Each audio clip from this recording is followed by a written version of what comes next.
Un jour, un artiste avec Soko. Grosse découverte et gros banger, je ne connaissais pas cet artiste, c'est un rappeur français et ce qu'il fait, c'est...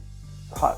J'ai dit que c'était un banger. Il vient de sortir son EP Chrysanthème qui est composé de 6 titres et c'est bien simple. Je lui ai dit moi-même, elle est où la suite? Elle est où? Non, sérieux, elle est où? C'est un EP très personnel qu'il vient de faire puisque tu vas apprendre à le connaître, à le découvrir. Il parle de lui, de ses problèmes, de la perte de sa mère, également sa chérie. Oui, tout ça dans 6 titres. C'est pour ça, où est la suite? Ajouté à tout ça, c'est un EP qui, en 6 titres, est quand même très varié au niveau des instrus, au niveau de sa manière de poser, de rapper, de chanter.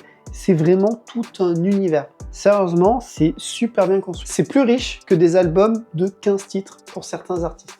On en est là. Au niveau des anecdotes, il faut savoir que le titre Cheveux ébène, eh bien, il a été fait pour attirer l'attention d'une certaine personne. Il est comme ça, Soko.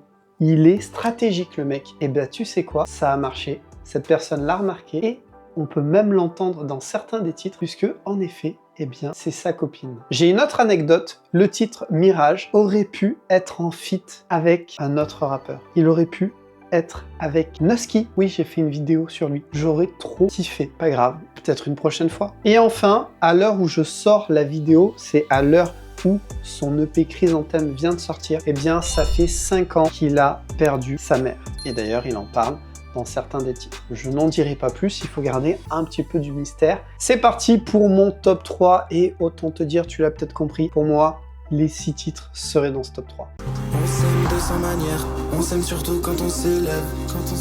On s'aime à mort, j'aime quand les miennes se retrouvent posées sur tes lèvres. On s'aimera peut-être toute la vie, à se rendre malade comme s'il y avait pas de sécu.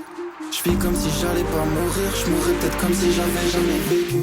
J'écris pour les gens contradictoires, pour ceux qui prennent la mauvaise trajectoire, qui essayent toujours de faire de leur mieux mais qu'enchaîneront les défaites. J'écris pour ceux qui ont pas de chatte en gros, ceux qui se prenaient des tartes en trop. Je fais mon possible pour m'en sortir mais là je sais que j'attends trop. J'écris pour dire que moi aussi j'ai connu la douleur, j'ai aussi connu la couleur.